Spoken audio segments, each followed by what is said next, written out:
하나님께서 아담에게 물어보셨던 질문을 오늘 우리가 재해석해 보고자 합니다. 우리 인간은 이 땅에 단 한 번 태어나고 또한 한평생 삽니다. 내가 다음엔 잘 살아봐야지, 이거 없습니다. 한 번 살다가 가면 다시 올 수 없는 세상에 우리는 일회용으로 살고 있습니다. 어느 시대에 태어나고 어떤 나라에서 태어난 것은 참 중요합니다. 그렇다고 해서 그것을 내가 선택할 수 있는 사항도 아니죠. 내가 어느 시대에 태어나겠다, 나는 이왕이면 좋은 나라 태어나겠다, 이것은 내가 선택할 사항이 아닙니다. 이런 것을 가지고 세상 사람들은 팔자라 합니다. 팔자. 내 팔자가 이 시대에 태어날 팔자고, 내 팔자가 대한민국 태어날 팔자야. 그리고 또 내 운명이라고 말합니다. 그러나 우리 기독교에서는 그 팔자라는 용어를 쓰지 않습니다. 그리고 운명이라는 용어도 쓰지 않습니다. 우리 기독교에서는 내가 이 시대에 태어나고 대한민국에 태어난 것은 하나님의 섭니다. 하나님의 계획 속에 있다라는 것입니다. 그래서 우리는 팔자소관, 내 운명, 이런 얘기를 우리 입에서 내서는 안 됩니다. 그런 것은 세상 사람들이 쓰는 세속 용어고, 우리는 어떠한 처지에도 하나님의 섭리 속에서 내가 태어났고 내가 지금 대한민국에서 살고 있다, 그리고 홍천에 살고 있다라는 것입니다. 그래서 우리가 홍천에서 살고, 또 홍천 안에서도 홍천중앙교회, 홍천군에 150개 교회가 있지만 그 중에서 홍천중앙교회 다니는 것도 운명이 아니고 팔자가 아니고 하나님의 섭리 속에서 우리가 홍천중앙교회를 다니고 있다라는 사실입니다. 이것이 바로 하나님의 은혜라고 말할 수 있습니다. 우리는 살면서 항상 내가 있어야 할 장소와 있어서는 안 될 장소, 또한 누구를 만나든 만나지 않든 이것도 좀 구분해서 우리가 분별해서 만나야 되고 만나지 말아야 되고, 내가 가야 할 장소, 가지 말아야 될 장소, 이것도 구분해야 될 줄로 압니다. 그래야 지혜로운 인생이라고 말할 수가 있습니다. 인류의 시조 되시는 아담과 하와는 최초의 인류일 뿐만 아니라 에덴 동산에서 각종 동물과 식물과 각종 과일나무를 가꾸면서 다스리면서, 동물은 다스리고 과일나무는 가꾸면서 살 수 있는 권한, 왜? 우리 인간에게는 영적 인간으로 하나님께서 만드셨기 때문에 우리 인간에게 그 권한을 위임하셨습니다. 그리고 그 권한을 위임하신 대로 하나님은 그냥 방치하고 내버려 두신 하나님이 아니라 가끔 아담과 하와가 잘 다스리고 잘 가꾸고 있는지를 가끔 가다가 강림하셨어요. 강림. 하나님께서 이 땅에 강림하셨는데 지금은 강림이란 용어를 잘 쓰지 않잖아요. 그래서 현대판 용어로 이것을 바꾼다면 하나님께서 에덴 동산에 신방을 오셨다라는 것입니다. 여러분, 신방 오셨다면 더 가깝죠. 우리가 가깝게 느껴지는, 우리가 1년에 한 번씩 신방하기 때문에 하나님께서 대신방, 하나님께서 에덴 동산에 대신방을 오신 것입니다. 그러면 에덴 동산이 어떤 동산이죠? 하나님께서 천지 만물 창조하시고 그 중에 엑기스 중에 엑기스로 만든 것이 바로 에덴 동산이에요. 그 에덴 동산에서 하나님을 맞이하며 하나님을 찬양하며 경배하며 하나님께 영광 돌리는 장소예요. 이것을 오늘날 에덴 동산을 현대판으로 재해석하자면, 에덴 동산은 어디가 될까요? 교회가 됩니다. 교회가. 그래서 교회가 바로 에덴 동산이에요. 이 에덴 동산, 이런 말들을 자꾸만 이단들이 써고, 해서 이 좋은 말들은 이단들이 다 갖다 쓰니까 우리가 쓰기가 저게 이단 아냐, 이렇게 오해할 수 있지만 에덴 동산, 현대판 에덴 동산이 바로 교회입니다. 그래서 우리 교회에서 하나님께 영광을 돌리고 예배를 드리며 하나님을 찬양하며 세상을 위해서 우리는 세상 나라가 잘 다스릴 수 있도록 우리는 기도하고 있는 것입니다. 그런데 에덴 동산에 하나님께서 아담과 하와에게 임했지만 그래도 잘 하고 있는지 가끔 신방을 오셔서 체크하셨어요. 확인하셨어요. 그런데 에덴 동산에 하나님께서 신방 오시듯이 오늘날 교회에 하나님께서 신방을 오셔요. 근데 신방 오시는 날을 아예 알려주셨어. 우리 인간들이 답답해할까봐, 하나님이 언제 오실지 궁금해할까봐 내가 신방 가는 날짜를 잡겠다. 그래서 신방 날짜를 잡았는데 주일마다 내가 신방하겠다. 그래서 주일날은 무슨 날이에요? 하나님의 신방을 받는 날이에요. 그래서 하나님의 신방을 받는 것을 하나님의 집에서 하나님께서 신방 오시고 우리는 신방을 받으러 하나님의 집에 온 거예요. 자, 그러면 하나님 신방을 받으러 오신 저와 여러분은 하나님을 어떤 마음으로 맞이해야 될까요? 기쁜 마음으로 맞이해야 되잖아요. 기쁜 마음으로. 우리는 하나님의 집에 올 때 설레야 되고요. 하나님이 오심을 기뻐하는 마음으로 우리는 맞이해야 됩니다. 그리고 또 하나님께서도 내 사랑하는 백성들을 만나서 내가 말씀을 전해줘야지. 하나님께서 주시는 선물은 말씀이잖아요. 하나님의 말씀. 그래서 하나님의 말씀을 주려고 이렇게 오시는 거예요. 자, 그런데 에덴 동산에 하나님께서 신방을 오셨는데 그동안은 잘 받았어요. 하나님께서 임재하실 때 하나님이 오시는 것을 감지하고 요즘 말로 말하자면 맨발로 버선발로 뛰어나가서 하나님 어서 오시옵소서 하면서 하나님을 맞이했었는데 이런 사건이 있었어요. 그 사건이 뭐냐 하면 어느 날 뱀이 하나님께서 돌아가시고 나서 다시 하늘날 가시고 나서 그 시간적인 공간적인 갭이 있을 때 그때 뱀이 찾아왔어요. 뱀이 찾아와서 하와를 만났습니다. 그래서 우리가 만날 자를 만나야 되고 만나서는 안 될 자를 만나지 말아야 된다는 이 분별력이 있어야 된다는 거예요. 우리는 이 땅에 살면서 가서는 안 될 장소 가서는 안 되고요. 가야 될 자리는 꼭 가야 되고요. 만날 사람은 꼭 만나야 되고 만나지 말 사람은 꼭 만나지 말아야 돼요. 근데 아담과 하와가 만나서는 안 될 사탄을 만났어요. 만나서는 안 될 사탄을 만남으로 말미암아 사탄과 대화를 하면서 사탄의 게임에 빠지지 말아야지 하면서 마음은 먹었지만 그럼에도 불구하고 사탄의 게임에 빠진 것을 볼 수 있습니다. 자, 사탄이란 뱀이 아담과 하와를 하나님으로부터 짝짝꿍하고 있는 너무 좋은 관계에 대해서 질투심을 가지고 하나님하고의 관계를 떼내야지 이간질 시킨 거예요. 이간질. 그래서 이간질 시키러 왔습니다. 그러면서 뱀이 질문을 하죠.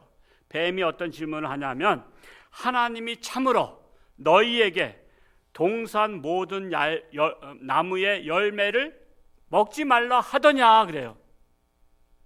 그 먹지 말라 하더냐 이렇게 자꾸만 강조하면은 글쎄 먹지 말라 그랬나?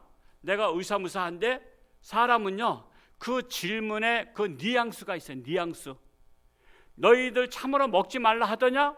그러면은 하나님께서 먹으라고 하신 것 같기도 하고 먹지 말라고도 하신 것 같기도 하고 하면서 혼란이 오는 거예요. 우리 그 말씀을 창세기 3장 1절에서 다시 한번 확인해 보겠습니다. 창세기 3장 1절 같이 읽습니다. 시작. 그런데 뱀은 여호와 하나님이 지으신 들짐승 중에 가장 간교하니라. 뱀이 여자에게 물어 이르되 하나님이 참으로 너희에게 동산 모든 나무의 열매를 먹지 말라 하시더냐. 모든 나무의 열매를 먹지 말라 하시더냐. 그러니까는 모든 나무는 아닌 것 같기도 하고 뭔가는 먹지 말라고 했는데 하면서 지금 벌써부터 정신이 오락가락하고 있었습니다. 자, 이렇게 뱀이 의문을 제기했을 때 그러자 하와가 답변하기를 동산 중앙에 있는 나무의 열매는 먹지도 말고 만지지도 말라고 말씀하셨다면서 먹으면 죽을까 하노라 이렇게 말을 합니다. 우리 그 말씀 한번 3절로 넘어가서 한번 읽어볼까요? 시작. 동산 중앙에 있는 나무의 열매는 하나님의 말씀에 너희는 먹지도 말고 만지지도 너희가 죽을까 하노라 하셨느니라. 그러자 뱀이 여자에게 단호하게 말합니다. 지금 뱀은요, 지금 말을 지금 이렇게 끌어내고 있는 거예요. 지금 여러분, 사기꾼이 단도적으로 사기칩니까? 아니면 분위기를 만들어 갑니까? 분위기를 만들어 가잖아요. 사기꾼이 분위기를 만들어 갔다가 넘어오는 것 같으면 그때 딱 본질을 말하잖아요. 이것처럼 뱀이 처음부터 뭐 먹어라 이렇게 얘기한 게 아니에요. 선악과 따먹어라 이런 게 아니에요. 하나님께서 참으로 먹지 말라 하시더냐? 그래서 아니야, 먹으라는 것도 있고 먹지 말라는 것도 있고, 그러면서 지금 분위기를 지금 뱀이 자기가 의도하는 대로 지금 끌고 가고 있다는 사실입니다. 그래서 뱀이 여자에게 또 단호하게 말하죠. 지금 하와가 말을 제대로 했잖아요. 먹지도 말라 그랬다. 그러나 그것도 먹는 날엔 정령 주의라 했다. 그러니까 아직은 넘어오지 않았구나. 아직은 체면이 덜 걸렸구나. 그러면서 하는 얘기가 뭐냐면 너희가 결코 죽지 아니하리라. 그 말씀을 한번 4절에서 우리 다 같이 한번 4절에서 읽어볼까요? 시작. 뱀이 여자에게 이르되 너희가 결코 죽지 아니하리라 그랬어요. 너희가 결코 죽지 아니. 이건 단호한 거예요. 단호한 거예요. 결코 죽지 아니하리라는 것은 강조하는 거예요. 여러분, 강조한다는 것은요, 여러분 강조하는 것 속에는 진짜 의도성이 있는 게 많아요. 의도성이 있는 게 진실도 있지만 지금 뱀이 지금 안 되겠다, 내가 강조해야 되겠다 해서 결단코 죽지 아니하리라는 거예요. 그러니까 사탄이 그렇게 말하는 거 보니까 진짜인 것 같아. 여러분, 사람을 꼬실 때도요, 그냥 감언 이설로다가 뭐 사랑해 그러면요 의심해 봐야 되잖아. 여러분, 남편들은 사랑을 강조해요, 그냥 무뚝뚝해요? 여러분, 남편 무뚝뚝하다고 저기 뭐야 분위기도 없다 그러지만요, 그래도 남편이 책임져요.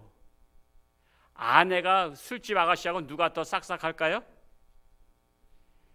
경험 안 해봤지만 연속극에 보면, 연속극에서 우린 볼 수 있잖아요. 술집 아가씨가 얼마나 싹싹한지 몰라. 내 집사람 무뚝뚝해. 그래도요, 누가 진국이죠? 와이프가 진국이라고. 그 싹싹한 거에는 의도성이 있잖아. 여러분, 사탄이 결단코 죽지 아니하리라 강조하는 것을 보고 진짠가 보다, 진짠가 보다. 여기까지 대화하면서 하와가 넘어갔던 거예요. 결국 하와는 뱀의 유혹에 넘어갔고 자기만 따먹은 것이 아니라 남편에게도 주어서 함께 죄를 짓는 공범이 되었어요. 우리 그 말씀 6절을 한번 같이 한번 읽어볼까요? 6절 시작. 여자가 그 나무를 본즉 먹음직도 하고 보암직도 하고 지혜롭게 할 만큼 탐스럽기도 한 나무인지라. 여자가 그 열매를 따먹고 자기와 함께 있는 남편에게도 주매 그도 먹은지라. 이렇게 죄라는 것은요, 처음에는 혼자 짓다가 자기 혼자 지면은 너무 불안한 거야. 여러분, 죄라는 것도요, 누군가 같이 지면 좀 마음에 부담이 덜 있는 거 있으시죠? 길거리에서 물건을 가져가. 근데 다른 사람들은 안 가져가. 다른 사람 안 가져가고 쳐다보기만 하고 날 쳐다보네. 그러면 내가 얼마나 멋쩍어. 그런데 다른 사람들도 다 집어가. 그러면 안심이 돼. 그렇죠? 너나 나나 할 것 없이 다 집어가니까. 이것 같은 거예요. 사람의 심리라는 것은요, 자기 혼자 죄를 지면 자기 혼자 불안하고 나만 책임져야 될 것 같아. 그래서 하와가 자기 남편한테도 먹도록 한 거야. 이게 잘못된 줄은 알아. 잘못된 줄 알지만 남편에게도 먹여야 하나님 앞에 야단 맞아도 둘이 맞는 게 혼자 맞는 것보다 나은 거야. 그래서 자기 남편에게 이것도 먹인 거야. 이게 바로 인간의 속성이에요. 죄 짓는 자들의 속성입니다. 이렇게 죄를 지은 다음에 뒤늦게 깨달았지만 이미 때는 늦으리.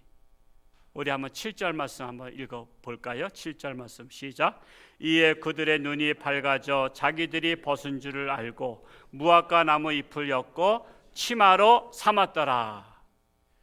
여러분, 깨달음이라는 것은 죄 짓기 전에 깨닫는 게 나아요? 죄 지은 다음에 깨닫는 게 나아요? 여러분, 죄 짓기 전에 깨달아야 이게 지혜로운 자예요. 어리석은 자는요, 죄 진 다음에 깨닫고 죄 진 다음에 깨닫지 못하는 사람들도 있어요. 근데 저와 여러분은 항상 어떤 사건이나 죄를 짓기 전에 사전에 먼저 깨달으시길 축복합니다. 예를 들어서 여기 우리 교회 앞에 현대 아파트가 있는데 15층이야.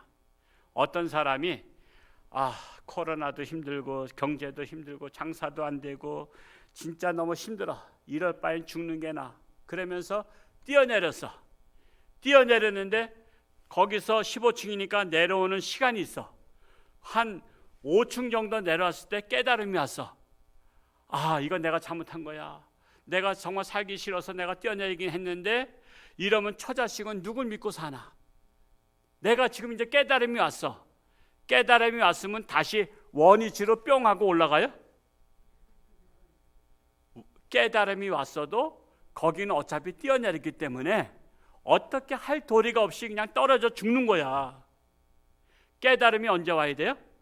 옥상에서 뛰어내리기 전에 깨달음이 와야 돼. 옥상에서 뛰어내리기 전에 깨달음이 오면 뛰어내리지 않고 다시 뒤로 돌아 해서 집으로 돌아가서 여보, 내가 죽으려고 했는데 깨달음이 와서 내가 가만히 생각하니까 당신과 자식들을 이랬든 저랬든 내가 죽으면 더 힘들잖아. 내가 어떻게든지 당신 먹여 살릴게, 자식들 먹여 살릴게. 그래서 돌아왔어. 이래야 이게 진짜 남편이고 진짜 아버지지. 아니 15층에서 뛰어내리다가 5층 정도 뛰어내려와서 이제 10층 정도 내려왔는데 그때 깨달음이 오면 뭐 할 거야? 그렇다고 다시 뿅 하고 뒤로 원위치 하는 것도 아니잖아요. 그래서 우리는 항상 언제 깨달아야 돼요? 어떤 일을 행하기 전에 사전에 깨닫는 은혜가 있어야 돼요. 아담과 하와가 언제 깨달았어? 이미 사과 다 먹었어. 사과가 아니라 선악과를 다 먹었어. 선악과를 다 먹은 다음에 깨달은 거야. 그래서 우리가 벗었구나, 즉 허물이 보인 거야. 그래서 무화과 나무 잎으로 다 엮어서 가릴 때를 가리고 수치를 가린 거야. 그것은 뭐냐면 이미 일 저지르고 나서 수습하는 거야. 여러분, 일 저지르고 나서는 수습이 안 돼요. 그래서 지혜로운 사람은 항상 어떤 행동과 액션을 취하기 전에 빨리 깨닫는 게 중요합니다. 그래서 우리가 하나님의 말씀을 들으면서 오늘 말씀은 내가 어떤 때에 내가 정상 참작해야 되겠다. 오늘 말씀은 내가 마음에 품고 있다가 어떤 일이 발생했을 때 오늘 말씀대로 내가 처신해야 되겠다. 만날 자를 만나고 만나지 말아야 될 자를 만나지 말고 가야 될 자리를 가고 가지 말아야 될 자리를 가지 않는 거, 오늘 말씀을 통해서 내가 경험한 것을 가지고 마음에 명심하고 내가 처신해야 되겠다. 그래서 하나님 말씀을 사전에 듣는 게 중요한 거예요.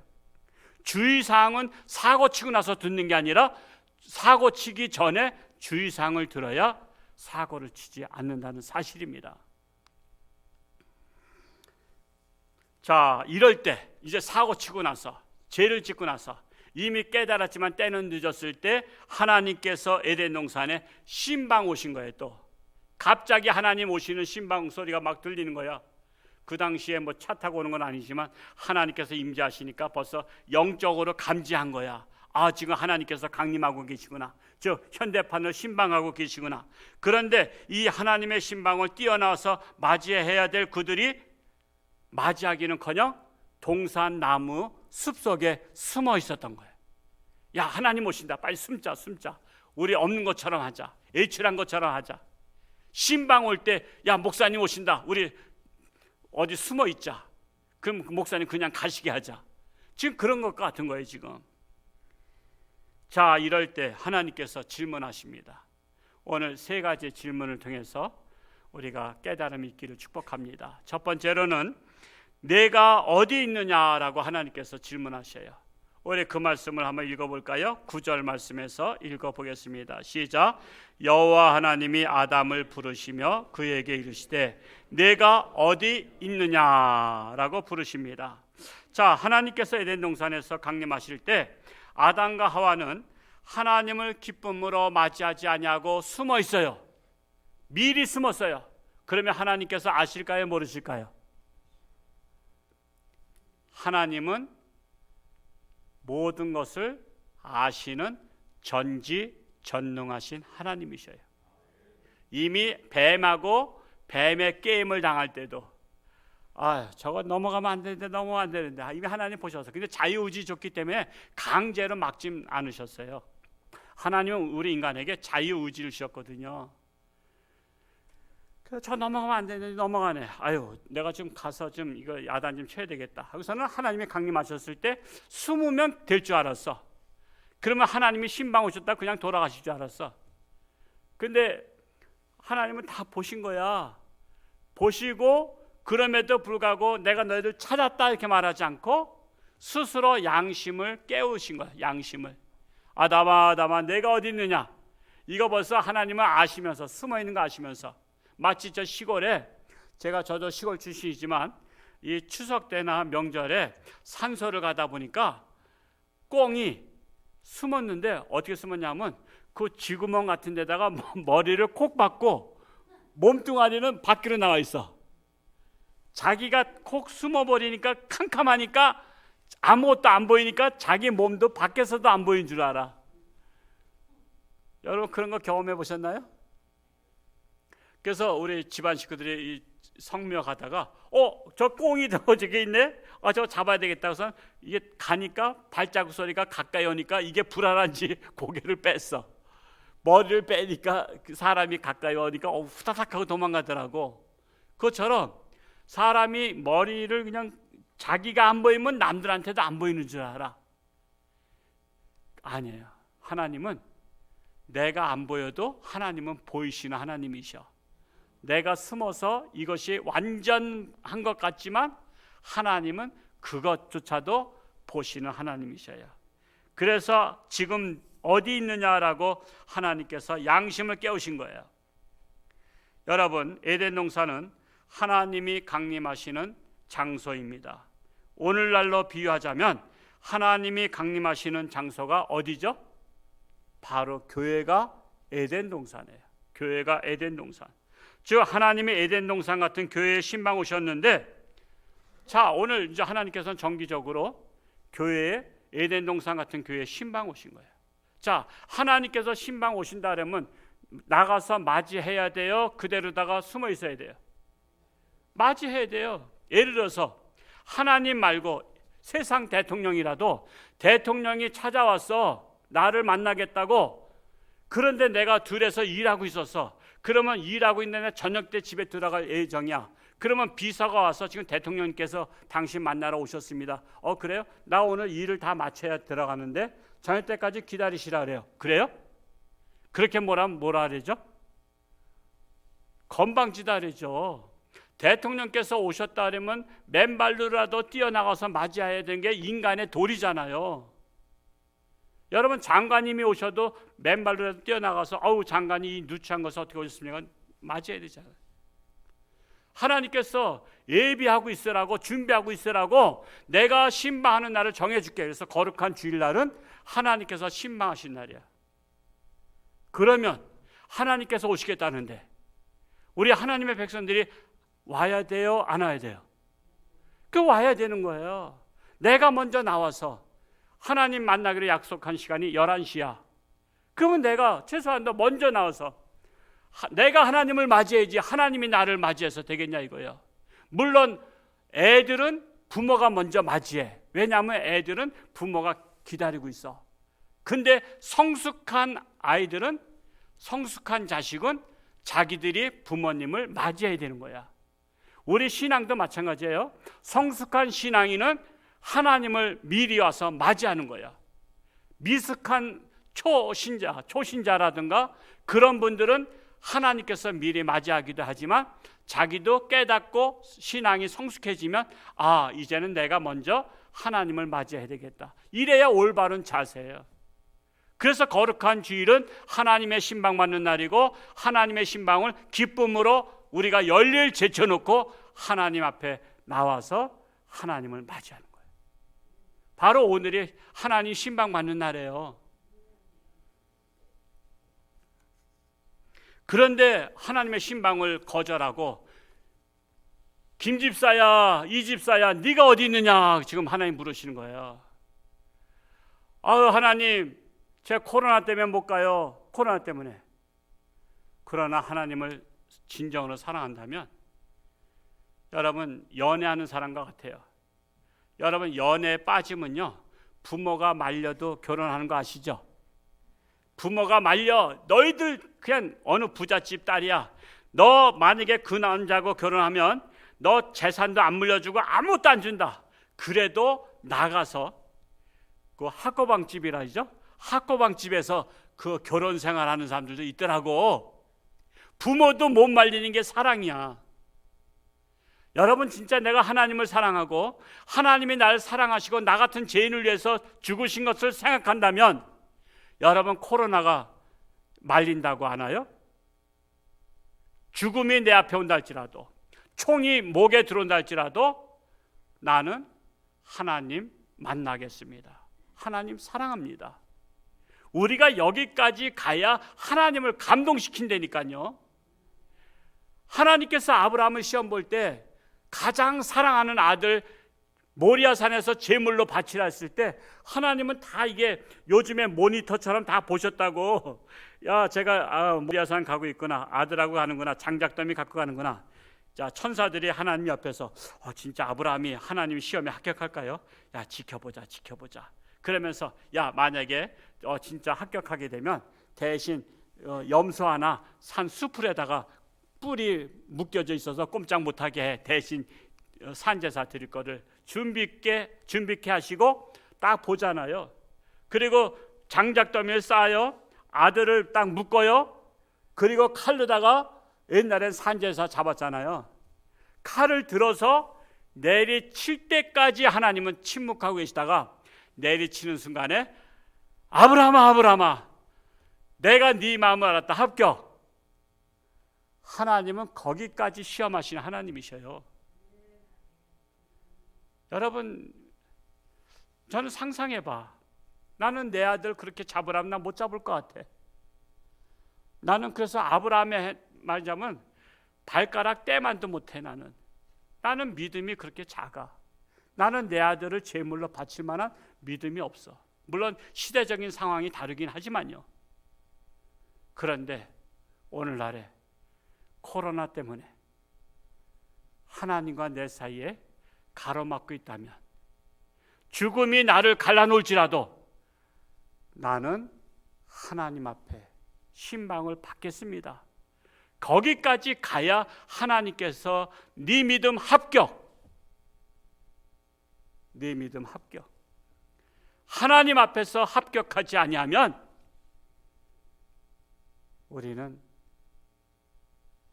과연 하나님의 사랑을 받을지, 그런 내가 또한 하나님을 사랑하는지 자신을 시험하고 자신을 확증하시기 바랍니다.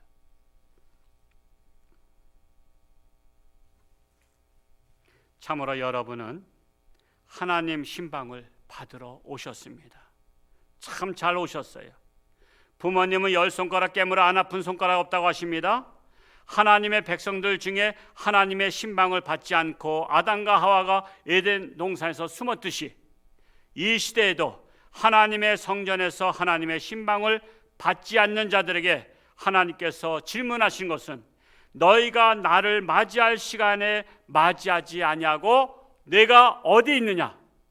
너 지금 속초에 있냐? 너 지금 제주도에 있냐? 너 지금 춘천 갔냐?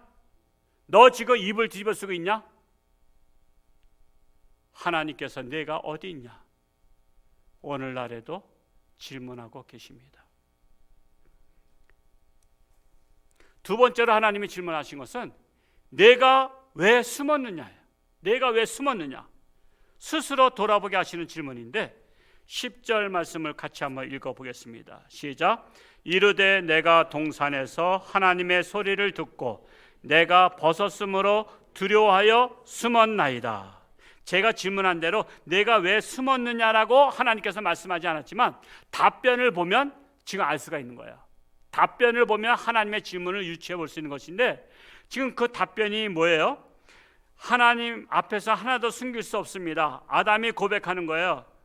하나님께서 신방 오시는 소리를 듣고 달려나와 하나님을 맞이해야 하는데 제가 벗었으므로 두려워서 숨었나이다. 이게 답변이잖아요. 내가 왜 숨었느냐 했더니 제가 벗었으므로 두려워서 숨었나이다. 벗었다는 것은 뭐죠? 허물을 다 드러냈다는 거예요. 내가 내 허물을 알게 됐다는 거예요. 이게 바로 뭐냐면 내가 죄인한 것을 알게 됐다는 거예요. 내가 죄를 짐으로 내가 허물이 다 드러나게 돼서 숨길 수 없어서 내가 숨었나이다 고백하는 거예요.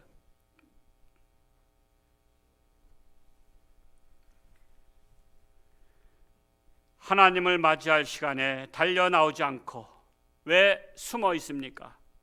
여러분은 지금 하나님의 낯을 피하여 어디에 숨어 있습니까?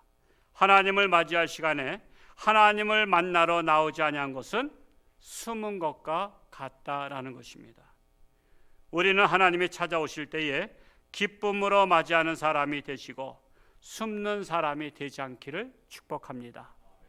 하나님께서 세 번째 질문은요, 하나님은 숨은 이유를 대보라고 하십니다. 숨은 이유를 한번 대봐. 이것도 답변을 보고 하나님께서 그 질문을 하셨겠다라고 알 수 있는 거예요. 우리 한번 11절 말씀을 한번 읽어볼까요? 11절 시작.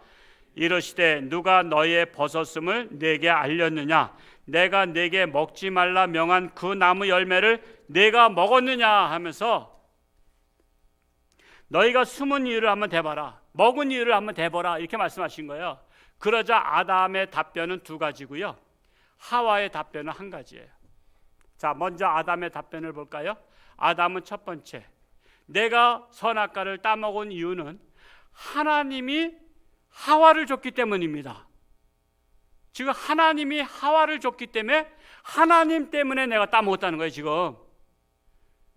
자, 이게 무슨 말이냐면 여러분이 자식들한테 똑바로 살아라, 세상에서 사람답게 살아라 그런데 사고 쳤어, 강도짓을 해서 깜빵에 가서 여러분이 면회 갔어.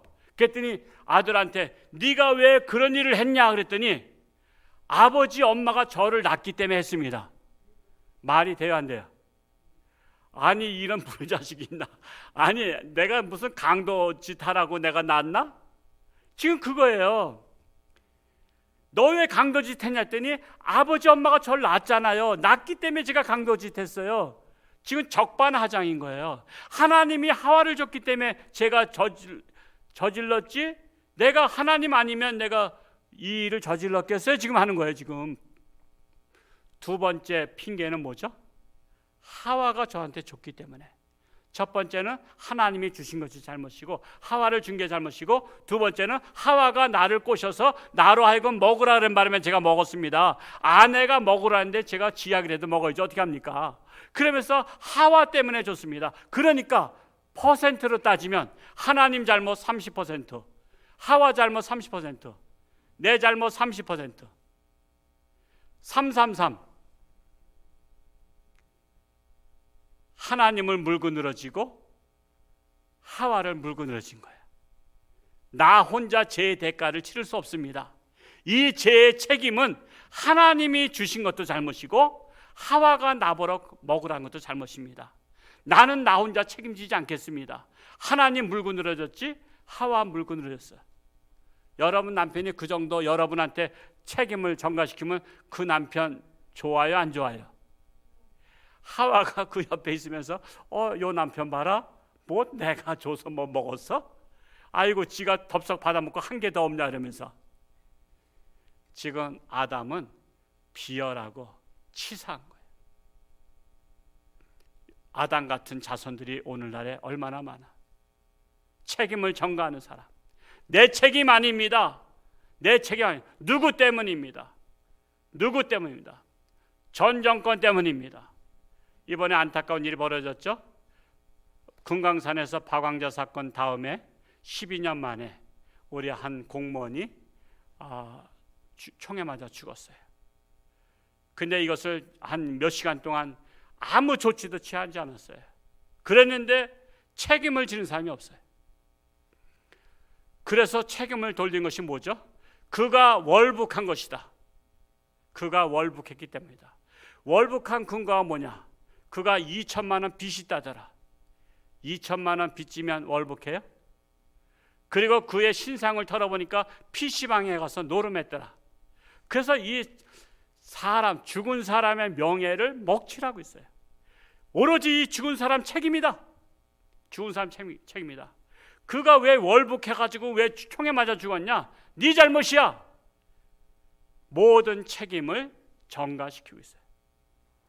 그렇다면 우리는 항상 사고가요, 바꿔놓고 생각하면 돼. 여러분 자식이 그렇게 죽었다 그러면, 그렇게 뒤집어 쓰면 여러분, 죄송합니다, 우리 자식이 월북했을 것 같습니다, 이렇게 말해요? 왜 이렇게 책임을 전가하죠? 아담의 자손, 하와의 자손이기 때문에 그래요. 그런데 저와 여러분은 이제 이 DNA를 끊었어요. 무엇으로 끊었죠? 오직 예수 그리스도의 보혈의 피로, 십자가에 못 박아 죽으심으로 말미암아 우리의 핑계대는 책임을 전가하는 이런 거짓을 우리는 십자가에 못 박아 죽었어요. 그래서 우리는 이제 죄인이 아니라 오직 예수를 믿음으로 의롭다 인정함을 받는 의인이 되었어요. 우리는 아담과 하와의 DNA를 끊어야 돼요. 책임을 전가하는 DNA를 끊어야 돼요. 이제는 예수 그리스도의 DNA로 내가 잘못했으면, 내가 억울해도 예수님은 십자가 묵묵히 졌듯이 내가 책임을 지고 내가 가는 거야. 우리 가정 내가 책임진다. 우리 교회 내가 책임진다. 우리나라 내가 책임진다. 우리나라에는 그래서 예수 그리스도로 하나님의 나라가 돼야 책임지는 사람들이 나오는 거예요. 책임진 사람들이 지도자가 되고, 책임지는 사람이 가장이 되고, 교회 목사가 되고, 홍천의 군수가 되고, 면장이 되면 이 나라는 하나님의 나라, 살만한 세상이 되는 거예요. 두 번째로, 하와는 어떻게 책임을 전가시켰냐? 하와는 뭐라 했어요? 하와는 숨은 이유를 댔어요. 죄진 이유를 댔어요. 하와는 뱀이 나를 깨물어 죄를 지었다는 거예요. 뱀에게 책임 돌렸어. 하와는 하나님 앞에는 책임 안 돌렸어. 아담에게도 책임 안 돌리고 그냥 뱀한테 돌렸어. 뭐 그게 그거지 뭐야. 자, 우리 13절 말씀 읽어볼까요? 13절 시작. 여호와 하나님이 여자에게 이르시되 내가 어찌하여 이렇게 하였느냐? 여자가 이르되 뱀이 나를 깨물어 내가 먹었나이다. 뱀이 나를 깨물어. 자, 우리 용어를 잘 아셔야 돼요. 깨었다는 말과 나를 깨웠어. 우리 정유진 안습사님 나를 깨웠어. 그리고 정유진 안습사님이 나한테 권면했어. 여러분, 권면했다는 말과 깨었다는 말은 좋게 들려요? 안 좋게 들려요? 안 좋게 들리는 거야. 지금 하와는 알아. 지금 뱀이 자기를 깼다는 것은 뱀이 잘못됐다는 것을 알아. 그런데도 자기가 보암직하고 먹음직스러우니까 하나님의 말씀에 정녕 안 죽을 것 같아서 자기 스스로 자유의지를 가지고 따먹었거든. 그랬는데 결과는 뱀이 나를 깨물어. 뱀이 나를 권면함으로 그랬다면 자기가 속아 넘어갔다 아니지만 깨물어 했다는 것을 보니까 깨는 줄 알지만 내가 먹고 싶어서 먹었다 이거죠. 여러분, 권면이라는 것은 좋은 때 쓰는 거잖아요. 목사님이 권면했다, 여러분한테 권면했다이지 목사님이 여러분을 깨웠다 그러면 목사님이 여러분을 깨워서 뭐 사기쳤나? 지금 하와는 분명히 뱀이 깨웠다는 거, 뱀이 잘못한 것을 알면서도 그러면 하지 말아야 되는데 그럼에도 불구하고 자기가 먹고 싶어서 먹었다 이거예요. 그래서 하와는 책임을 뱀에게 50%, 자기 50%. 그래서 꼭 내 잘못만은 아닙니다. 뱀에게도 잘못이 있습니다. 그러니까 저한테 벌을 주시려면 50%만 주시옵소서 하는 것과 같은 거예요. 이렇게 자신이 선택한 것이 잘못되었다고 해서 책임을 전가시키는 것은요, 죄인 중에 괴수가 하는 거예요. 아담과 하와는 죄인 중에 괴수가 된 거예요. 사도 바울도 이것을 알기 때문에 내가 과거에는 남한테 책임을 돌리는 죄인 중에 괴수였다. 그런데 예수로 말미암아 나는 이제 믿음으로 의롭다 인정을 받았다라고 사도 바울이 고백했던 거예요. 나 또한 하나님을 맞이할 시간에 숨어 있다면 죄인 중에 괴수가 되는 것입니다. 무엇 때문에 숨었다고 핑계대지 마시고 하나님이 부르실 때 기쁨으로 달려나와 맞이하는 자신감이 넘치는 저와 여러분 될 수 있기를 축복합니다.